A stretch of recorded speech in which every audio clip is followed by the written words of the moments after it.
A quick question. What's inflation? Inflation, I don't know, is a bad thing. Inflation is the rising of prices. When price keep going up. Everything is going up. How about recession? Recession? Lots of people out of work. The people stop buying stuff. Recession, a slump in the economy. One more.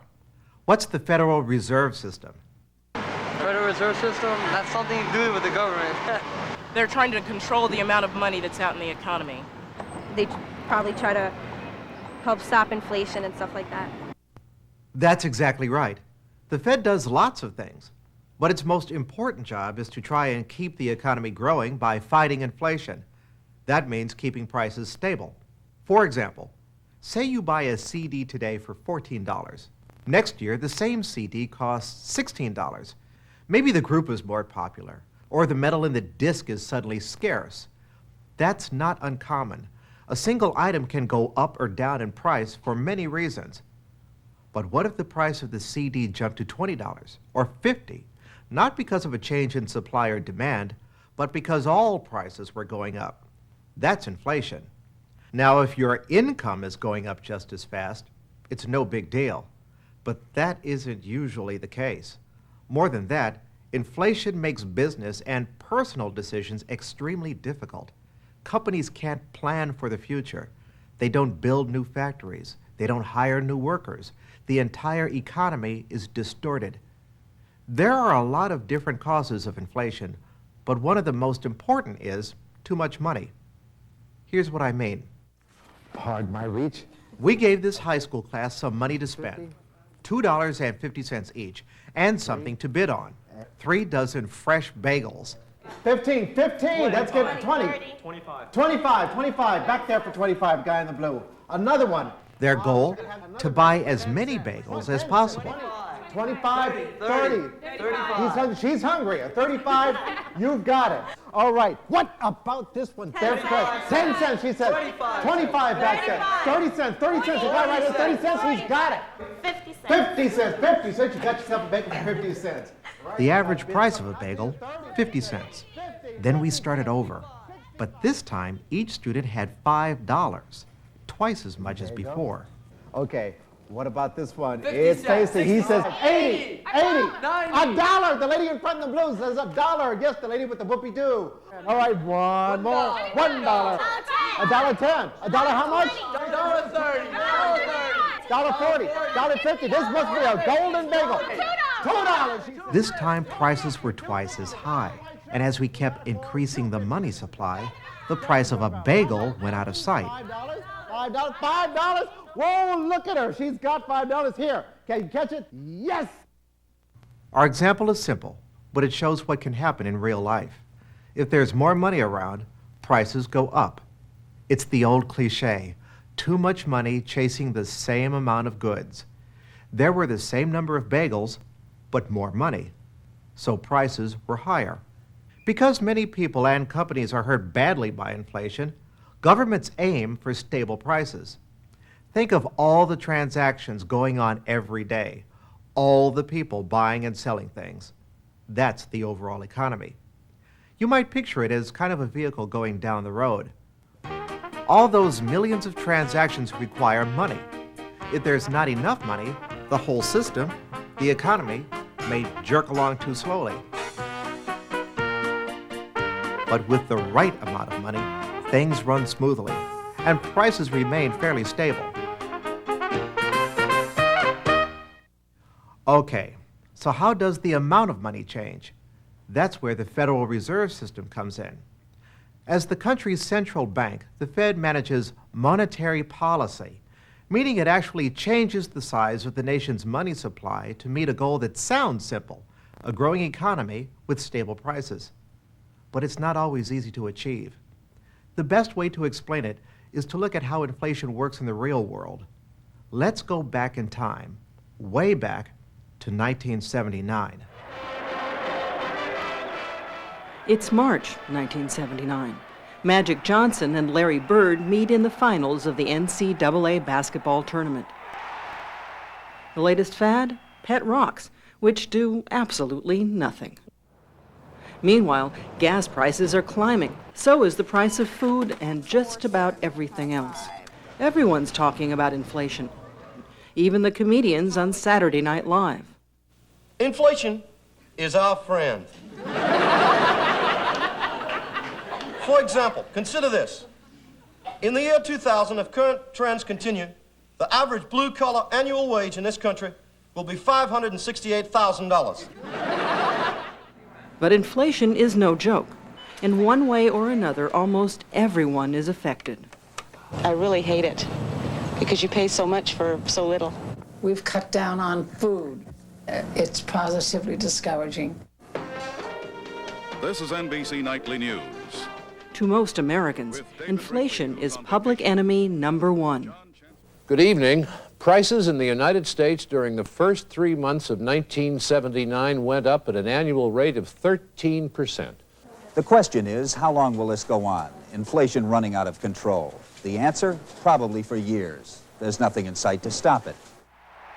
So while Magic Johnson was winning a national championship, Paul Volcker was worried about inflation. You cannot build economic growth, you cannot build prosperity, you can't build full employment on a currency that is inflating, a currency that people don't have some confidence in. In 1979, Volcker was appointed chairman of the Federal Reserve Board of Governors. The Fed tries to avoid inflation because it causes many problems. Businesses don't know where prices are headed and can't plan for the future. Individuals tend to spend their money faster before it loses even more value. And they tend to save less. The rate of saving in the U.S. is the lowest of any major country in the Western world because saving money is a losing proposition. In 1979, people are putting less money in the bank and are spending money on items like gold and jewelry, which tend to hold their value. The big loser is the overall economy. If you're going to build more factories, if you're going to buy some machines, you have to have some savings. But there's no incentive to save. If you see your savings going up in smoke, so to speak, because prices are rising. What's the use of saving $10 this year if it's going to cost you $15 next year for what you didn't buy this year? So inflation harms the economy in general. 115. And it harms individuals. Runaway inflation really produces people in poverty. Nancy Teeters was sworn in as a governor of the Federal Reserve Board just as inflation was picking up steam. I remember in that period of time, we bought a car, I guess, in '79. We hadn't bought one since sometime in the '60s. And it was real sticker shock. I mean, the same car was going to cost me like 5 times as much. It took me 6 months to get over it. One fear was that inflation could spiral into hyperinflation, as it had in Argentina when the government kept printing more and more currency. At one point, Argentina's inflation got so out of control that consumers rioted against rising prices. October 1979. Mother Teresa is awarded the Nobel Peace Prize for her work with the poor. And the Federal Open Market Committee declares war against inflation. The FOMC includes the 7 governors of the Federal Reserve Board and presidents of the 12 Federal Reserve banks around the country. The committee meets 8 times a year to set goals for the nation's money supply. What they decide affects everyone in the country. In 1979, they had to do something. The alternative of not having done anything, we were pretty sure would be a severe depression, and we wanted to avoid that at all costs. Bob Black was president of the Federal Reserve Bank of Richmond. He and the rest of the FOMC knew there was only one way to get rid of inflation. The choice was to slow the growth in the money supply as a means of easing inflation and trying to set the basis for long-run economic growth. So what the Federal Reserve does fundamentally is control the money supply, and we finally reached a point where we said, look, we're just not going to permit an increase in money supply to support this inflation. That sounds easy. Just issue less money. But there's more to it. First off, money isn't just this green stuff. Paper currency and coins make up less than 1/3 of all the money in circulation. Money also includes all the deposits we hold in checking accounts. These are simply electronic entries that exist on a bank's computer, but they're money just the same. Basically, anything you can spend, whether by writing a check or taking out your wallet, is defined as money. The Fed can adjust the money supply by injecting money into the system electronically or by withdrawing money from the economy. Think of it. The Federal Reserve has the ability to create money and make it disappear. What's most important is what happens as a result. Anytime the supply of money is altered, the effects are felt throughout the economy. If the money supply is growing rapidly, interest rates tend to go down, at least in the short run. It's a simple matter of supply and demand. When banks have more money available to lend, they don't charge as much interest. In turn, lower interest rates encourage consumers to borrow money. And when people have more money, they're usually willing to spend more for products. Prices tend to go up. That means inflation and all the problems that come with it.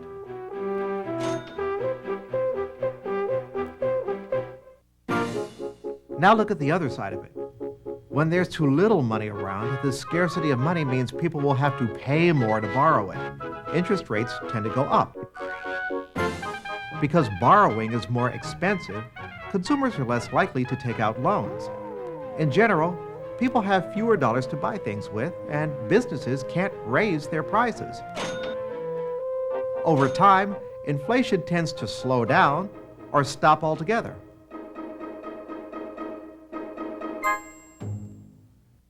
That's the power of monetary policy.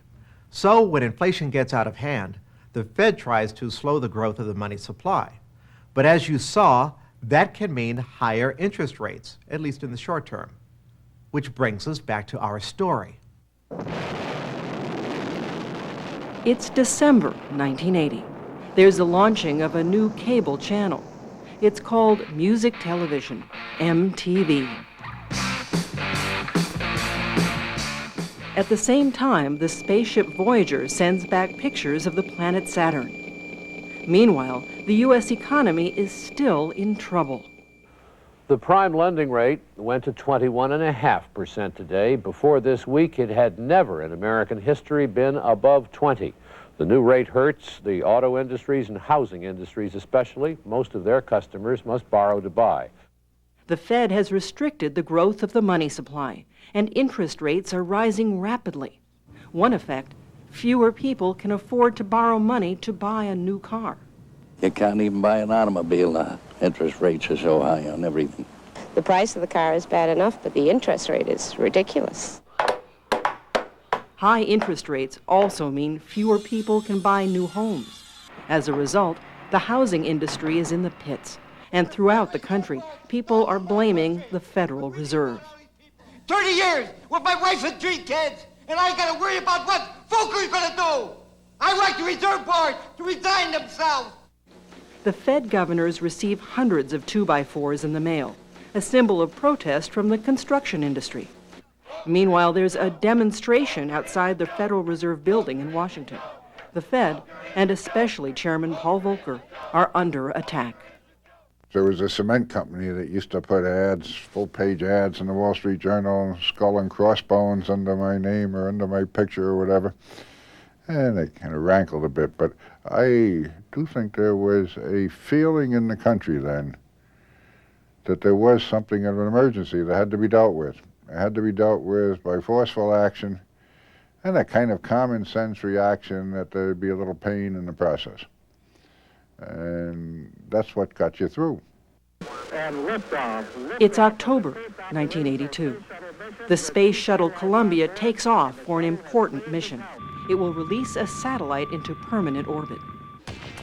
Back on Earth, the latest rage is called breakdancing. Meanwhile, inflation and high interest rates have taken their toll on the economy. Companies are borrowing less and investing in fewer new plants. And existing plants are being shut down. Once you begin to decrease the rate of real growth, you begin to cause the rate of unemployment to rise, and you know that. And that's why it's a difficult decision to make. I mean, it's the sort of thing that wakes you up and you worry about it at 3 o'clock in the morning, because real people are getting hurt. November 1982. The American economy is in a recession. 12 million people are out of work. Almost 500,000 more Americans lost their jobs last month as unemployment rose 0.4%, up to 10.8. I've been off since June. Laid off since June 21st. No money. No work. Rising unemployment has one side effect. Because people have less money to spend, businesses can't raise prices as quickly. One eventual result? Lower inflation. The inflation numbers for 1983 came out, and they were the lowest that they have been since 1971-72. 3.8%. That's down from more than 12% in 1980. July 1984. The new fashion? Torn sweatshirts inspired by the movie Flashdance. Meanwhile, Americans are going back to work, and the unemployment rate is falling fast.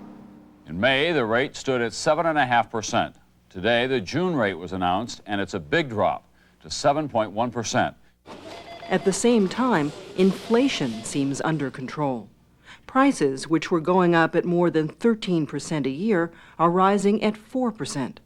The fight against inflation has apparently been won. Once we got the inflation rate down, we had the longest expansion in peacetime in recorded American history. So instead of kind of stumbling from one recession to another, I think it is true in a broad sense that we laid the basis for a long period of expansion. So when the Federal Reserve makes monetary policy, its decisions affect all of us in one way or another. Those decisions originate from all over the country. Remember the Federal Open Market Committee, the FOMC? It has the final word on monetary policy, and it includes the presidents of the reserve banks located around the country. It's grassroots democracy in action because each of the presidents represents his or her district. Here's what I mean.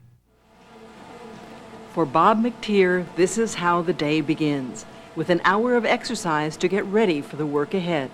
McTeer is president of the Federal Reserve Bank of Dallas.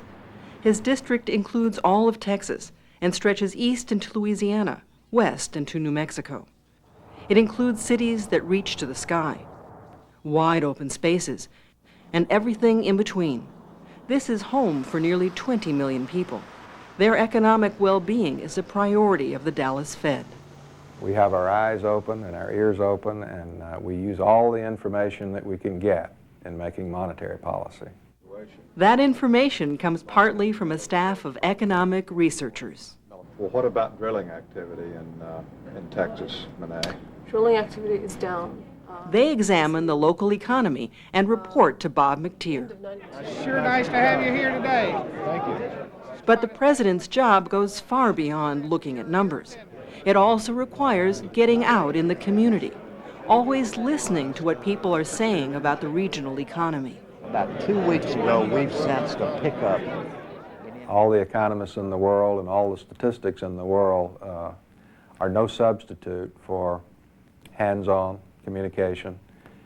The rubber meets the road out there where people are buying McDonald's hamburgers and where people are getting their tires rotated and where people are going into the malls. And we need to know firsthand how that's going. Each reserve bank is governed by a board of directors. The board has 9 members, including local bankers and business and community leaders. They meet once a month to discuss the local economy. That people are not spending, they're not hiring, and Houston appears to be flat. To sum it up, I would say that the El Paso area continues to be slightly optimistic. The Dallas board includes members like J.B. Cooper, a cattle rancher, investor C.C. Smith, and Milton Carroll, owner of a small business. Milton Carroll's company is called Instrument Products. It makes precision tools for the oil industry. The ups and downs of running a small business give Milton Carroll a unique perspective on the regional economy. This is the real deal. This is where it's at. I come here every day and I can gauge the economy in my business right here through talking to my suppliers and my customers and the activity that's going on in my business and seeing other small businesses around me. The information that's printed in the paper about the economy, et cetera, that has less relevance to me than what's happening every day. At the monthly board meeting, Milton Carroll's concerns are passed directly to Bob McTeer. Those are just a couple of things that, in my judgment, could affect future expansion. And from there to the Federal Open Market Committee in Washington, meaning he and other board members play a role in shaping some of the most important economic decisions in our country. There are 11 other Fed presidents who perform the same job as Bob McTeer. Their goals are identical. We're all working for general prosperity. We're all working for economic growth, and we're all working for a stable price environment, a stable financial environment that is conducive to growth. So there are no different goals from one reserve district to another or from one region to another, but there are different circumstances. Of course, the Fed doesn't have absolute control of the nation's economy, just the monetary policy side of the equation. The President and Congress manage fiscal policy, decisions about taxing and governmental spending that also have major effects on economic performance. Still, the Fed has a huge influence on matters like inflation and interest rates. And that influence extends beyond the borders of the United States. The global economy is now so interconnected that decisions made in the U.S. are felt in every other country around the world. The Fed's methods have changed over time to take advantage of the latest technology in computers and electronics, but when it comes to monetary policy, its mission remains the same: to aim for stable prices, full employment, and a growing economy. I'm Bobby Rivers. Thanks for watching.